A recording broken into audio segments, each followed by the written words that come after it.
Good morning students. Fourth lesson continuation, consumption and investment function.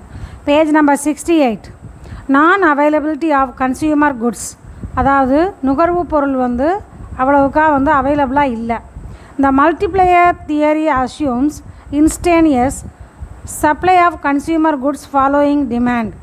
அதாவது பெருக்கி அந்த multiplier theory theory என்ன பெருக்கின் கூறு என்ன சொல்கிறது அப்படின்னா என்ன அசம்ஷன் பண்ணுது அப்படின்னா கன்சியூமர் குட்ஸ் அவ்வளவுக்கா அவைலபிளாக இல்லை.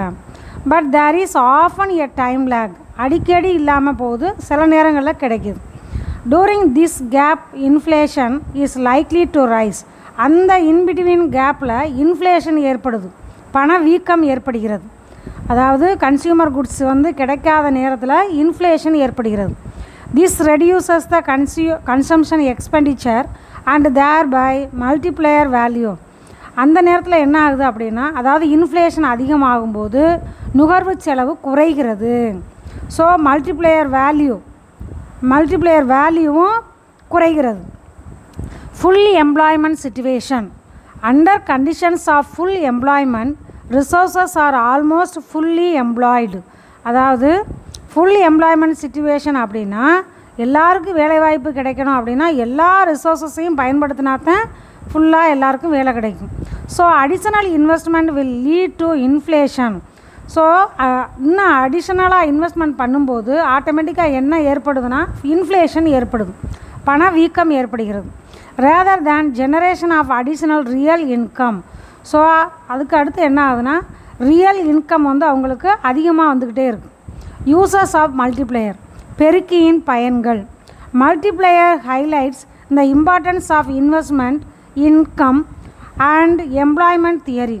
மல்டிப்ளையர் எதை ஹைலைட் பண்ணி எதை நல்லா எதுக்கு முக்கியத்துவம் கொடுக்குது அப்படின்னு சொன்னால் முதலீடு செய்வதற்கும் அதிலேருந்து நிறையா இன்கம் கிடைக்கிறதுக்கு அதுலேருந்து வேலைவாய்ப்பு கிடைக்கிறத பற்றியும் இந்த மல்டிப்ளையர் ஹைலைட் பண்ணி காட்டுது. இந்த process throws light on the different stages of trade cycle. அதாவது வணிக சூழலில் டிஃப்ரெண்ட் ஸ்டேஜஸில் என்ன ஆகுதுன்னா சில நேரம் அது ஹைலைட்டாக இருக்கும். அதாவது மல்டிப்ளையரை பொறுத்தவரை அந்த இன்வெஸ்ட்மெண்ட் எப்போவுமே அதிகமான லெவல்லே இருக்கும் அப்படிங்கிறத இதனுடைய meaning. It also helps in bringing the equality between S and I. அதாவது சேவிங் அண்ட் இன்வெஸ்ட்மெண்ட் ரெண்டும் ஈக்குவாலிட்டியாக இருக்கும், அதாவது மல்டிப்ளையரில். It helps in formulating government policies. அதாவது கவர்மெண்ட் பாலிசிஸ் புதுசாக பாலிசிஸ் கொண்டு வர்றதுக்கு இந்த மல்டிப்ளையர் யூஸ்ஃபுல்லாக இருக்குது. It helps to reduce unemployment and achieve full employment. Unemployment ப்ராப்ளத்தை குறைக்கிறதுக்கும் ஃபுல் எம்ப்ளாய்மெண்ட்டை அச்சீவ் பண்ணுறதுக்கும் இந்த மல்டிப்ளையர் பயன்படுது. கைண்ட்ஸ் ஆஃப் மல்டிப்ளையர், அதாவது பெருக்கியின் வகைகள். ஃபர்ஸ்ட் ஒன் டேக்ஸ் மல்டிப்ளையர், அதாவது வரி பெருக்கி. எம்ப்ளாய்மெண்ட் மல்டிப்ளையர், வேலைவாய்ப்பு பெருக்கி. ஃபாரின் ட்ரேட் மல்டிப்ளையர், அயல்நாட்டு வாணிக பெருக்கி. இன்வெஸ்ட்மெண்ட் மல்டிப்ளையர், முதலீட்டு பெருக்கி. இப்படி 4 kinds of multipliers are there. How many kinds of multiplier? 4 kinds of multipliers are there. Tax multiplier, employment multiplier, foreign trade multiplier, investment multiplier. The accelerator principle means accelerator principle. Accelerator means முடுக்கியின் கொள்கைகள். The origin of accelerator principle can be traced back in the writings of Afflation. அதாவது அஃப்லேஷன் ஒருத்தர் எழுதியிருக்கிறாரு, ஹாட்ரெயின் ஒருத்தர் எழுதியிருக்கிறாரு, பிக்கர்டைக் அப்படிங்கிறவர் எழுதியிருக்கிறாங்க. இவங்க 3 பேரும் அவங்களுடைய புக்கில் இந்த ஆக்ஸலரேட்டர் பிரின்சிபலை பற்றி எழுதியிருக்கிறாங்க. However, the systematic development of the simple accelerator model was made by, ஆனாலும் இந்த ஆக்ஸலரேட்டரை ரொம்ப சிம்பிளாக உருவாக்குனது யார் அப்படின்னா JM Clark in 1917. It was further developed by Higgs. இன்னும் அதை இன்னும் அதிகப்படுத்தி எழுதுனது யாருன்னா ஹிக்ஸ், சாமுவேல்சன் அண்ட் ஹரோட். இவங்க 3 பேரும் இன்னும் அந்த ஆக்ஸலரேட்டரை இன்னும் மிகைப்படுத்தி எழுதியிருக்கிறாங்க. In relation to business cycle, அதாவது வணிக சூழலில் எந்த அளவுக்கு அதனுடைய ரிலேஷன் இருக்குது, அதாவது ஆக்ஸலரேட்டரோட ஆக்சிலரேட்டரோட ரிலேஷன் வந்து எந்த அளவுக்கு இருக்குது அப்படிங்கிறத மிகைப்படுத்தி எழுதுனது யாருன்னா Hicks, Samuelson and Herod. Students அப்டேலியன் அப்படின்னு ஒருத்தர், அப்டேலியன், ஹார்ட்ரே, பிக்கர்டைக், இவங்க 3 பேரும் இந்த ஆக்சிலரேட்டரை பற்றி அதனுடைய கொள்கையை பற்றி எழுதியிருக்கிறாங்க. மீனிங், அதாவது accelerator meaning. What is the meaning of accelerator? A given increase in the demand for consumption goods in the economy generally leads to an accelerated demand machineries. அதாவது இங்கே என்ன கொடுக்கப்பட்டிருக்கு அப்படின்னா, இந்த கன்சம்ஷன் குட்ஸ், நுகர்வு பொருள் இருக்கு இல்லையா, நுகர்வு பொருளின் தேவை அதிகரிக்கும் போது பொருளாதாரத்தில் எதற்கு வழிவகுக்கும் அப்படின்னா ஆக்சிலரேட்டட் டிமாண்ட் மெஷினரிஸ், அதாவது அதுக்குரிய மிஷின்ஸுக்கும் டிமாண்ட் வந்து ஏற்படும். Accelerator is the numerical value of the relation between and increase in consumption and the resulting increase in investment. அதாவது ஆக்சிலரேட்டருடைய நியூமரிக்கல் வேல்யூ என்னன்னு கேட்டால் ரிலேஷன் பிட்வீன் இன்க்ரீஸ் இன் கன்சம்ஷனுக்கும் இன்க்ரீஸ் இன் இன்வெஸ்ட்மெண்ட்டுக்கும் ரிலேஷன்ஷிப் இருக்குது அப்படின்னு ஆக்சிலரேட்டர் நியூமரிக்கல் வேல்யூவில் சொல்லப்படுகிறது. ஆக்சிலரேட்டர் எஃபெக்ட்ஸ், அதாவது முடுக்கியின் விளைவுகள். இன்க்ரீஸ் இன் கன்சியூமர் டிமாண்ட், அதாவது கன்சியூமர் டிமாண்ட் வந்து அதிகரிக்கும். Firms get close to till capacity. Firms invest to meet rising demand, அதாவது அதனுடைய கெப்பாசிட்டி குறையிறதுக்கு வாய்ப்பு இருக்குது. அப்புறம் அடுத்தபடியாக டிமாண்ட் வந்து அதிகரிக்கிறதுக்கு வாய்ப்பு இருக்குது.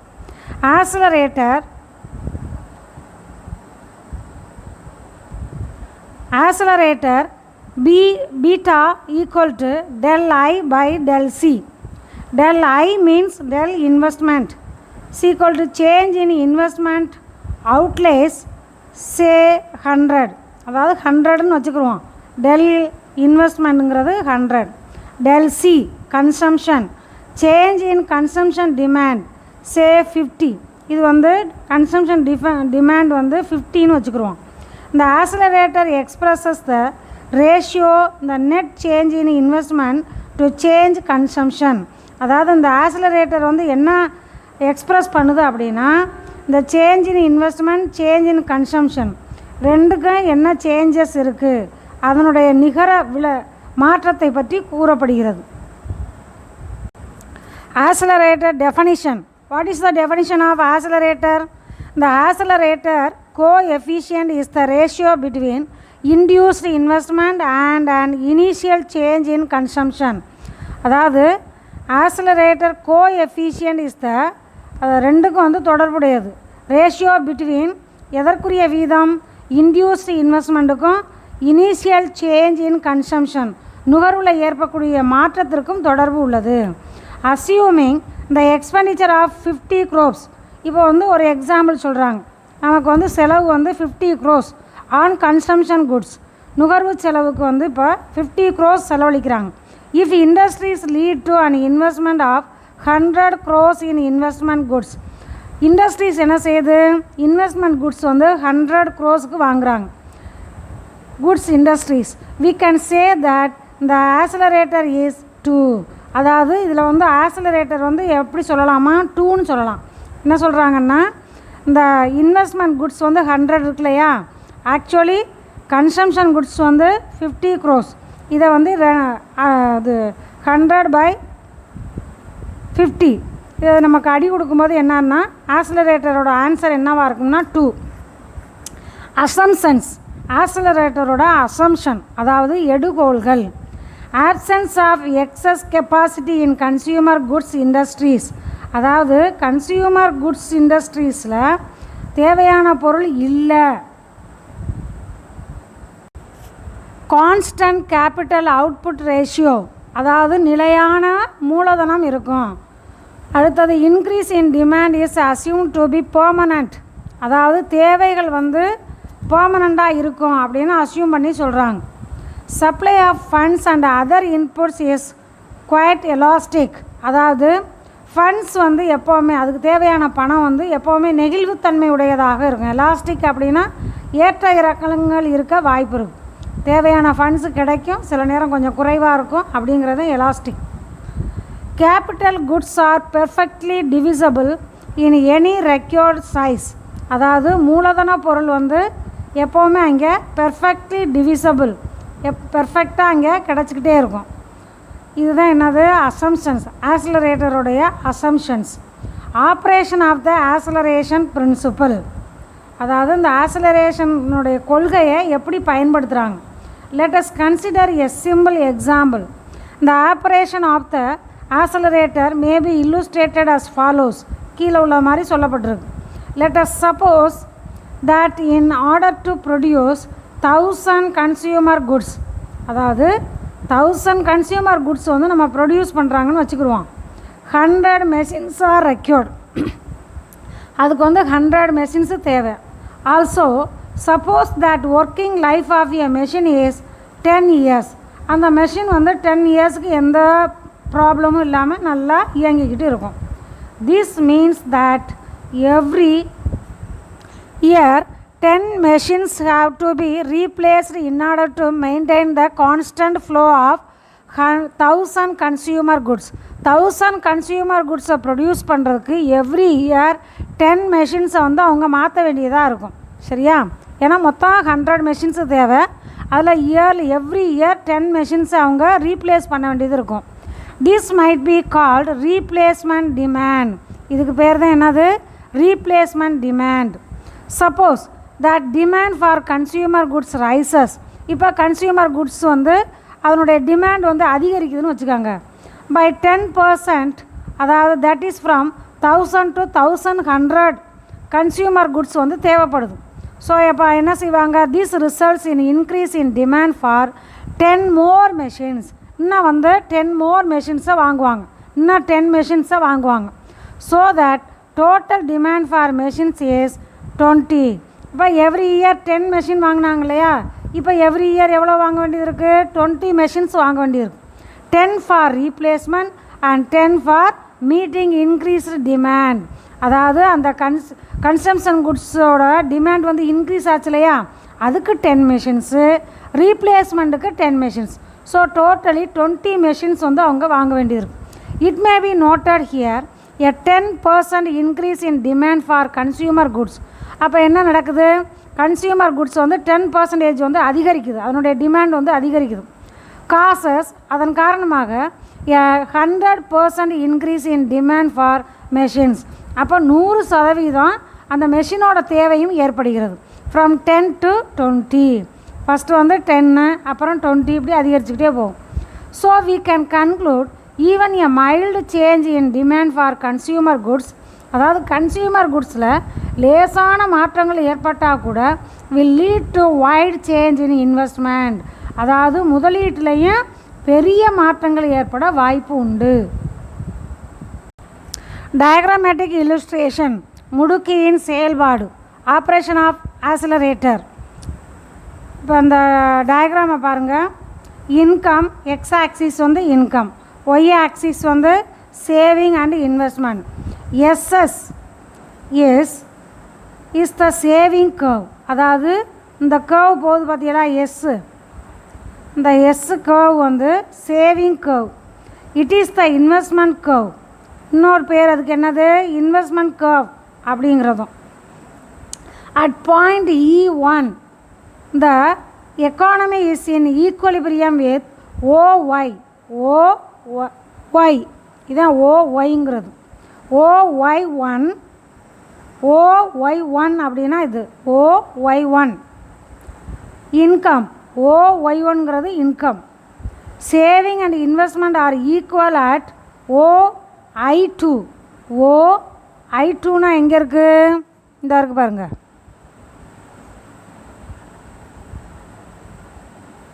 OI2 இதுதான் OI2.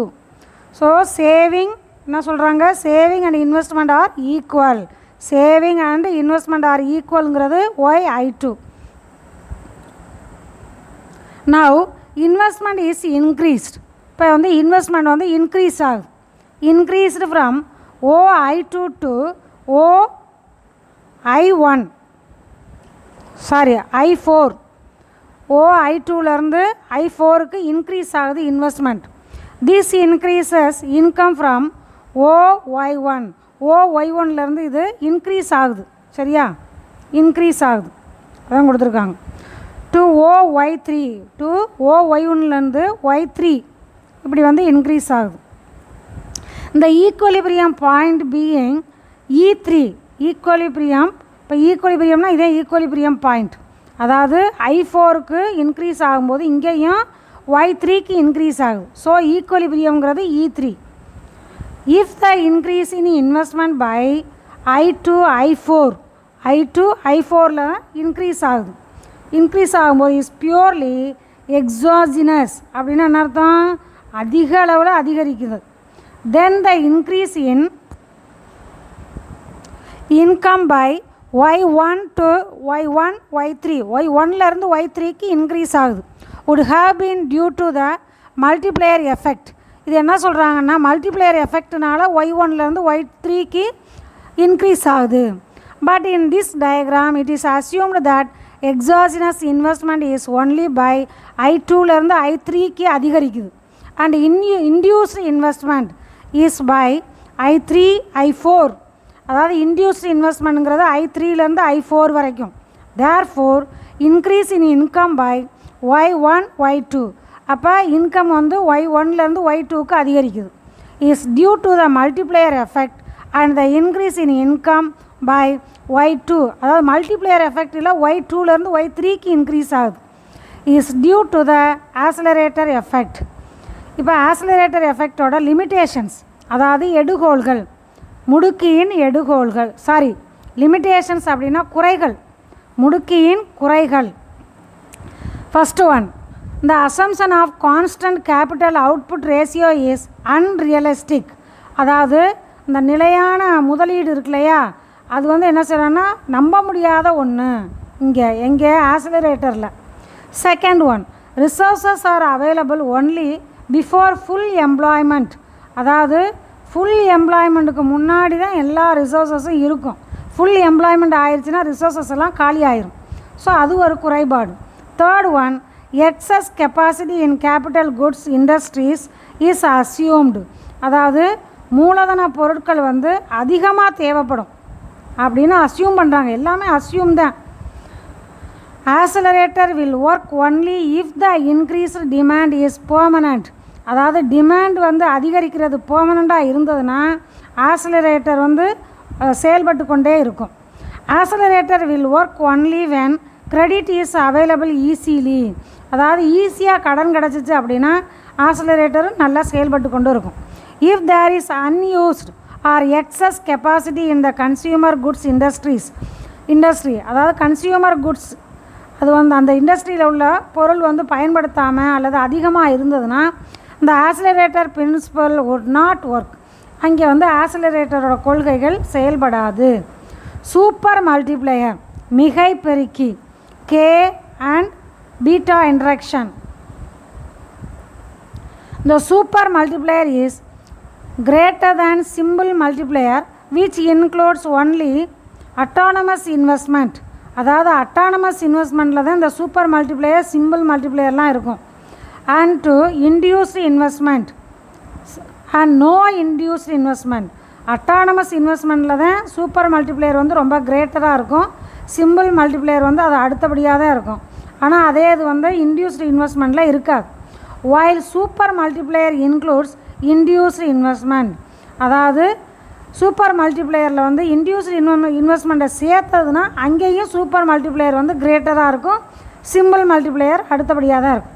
In order to measure the total effect of initial investment on income, அதாவது முதலீடு செய்யும்போது கிடைக்கக்கூடிய வருமானம் இருக்கு இல்லையா, அதை வந்து கணக்கிடுவதற்காக Hicks has combined the K and beta mathematically and given it the name of the super multiplier.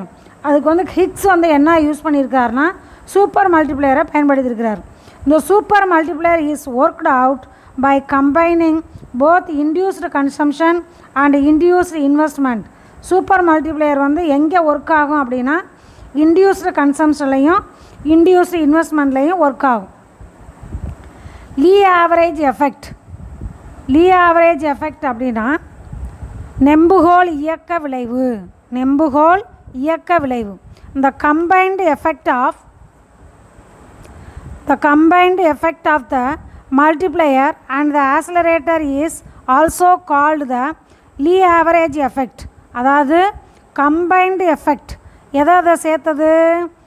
Multiplier accelerator இதனுடைய எஃபெக்டை சேர்த்தது என்னவா? லீ ஆவரேஜ் எஃபெக்ட்னு சொல்கிறாங்க. மல்டிப்ளையர் ஆக்சலரேட்டரோட எஃபெக்டை சேர்த்து தான் லீ ஆவரேஜ் எஃபெக்ட்னு சொல்கிறது. விச் மேபி இப்போ what is leverage effect? The combined effect of multiplier and the accelerator is also called the Lee average effect, which may be the economy to very high or low level income propagation. அதாவது எக்கானமியில் very high லெவலில் income இருந்தாலும் low level income இருந்தாலும் லீ average effect எப்படி உருவாகும்னா மல்டிப்ளையரும் ஆக்சலரேட்டரும் சேர்ந்து அதனுடைய effect தான் லீ average எஃபெக்ட்னு சொல்கிறாங்க. Symbolically y is equal to c plus ia plus ip. அதாவது y is equal to aggregate income, அதாவது ஒட்டுமொத்த வருமானம். அக்ரிகேட் இன்கம்னா ஒட்டுமொத்த வருமானம். c is equal to consumption expenditure, நுகர்வு செலவு. ia is equal to autonomous investment. ip is equal to induced private investment. இதை தான் கால்குலேட் எப்படி சிம்பாலிக்காக சொல்கிறாங்க? y is equal to c plus ia plus ip. அதாவது c, ia, ip இது எல்லாம் சேர்ந்தது y. Okay, thank you students.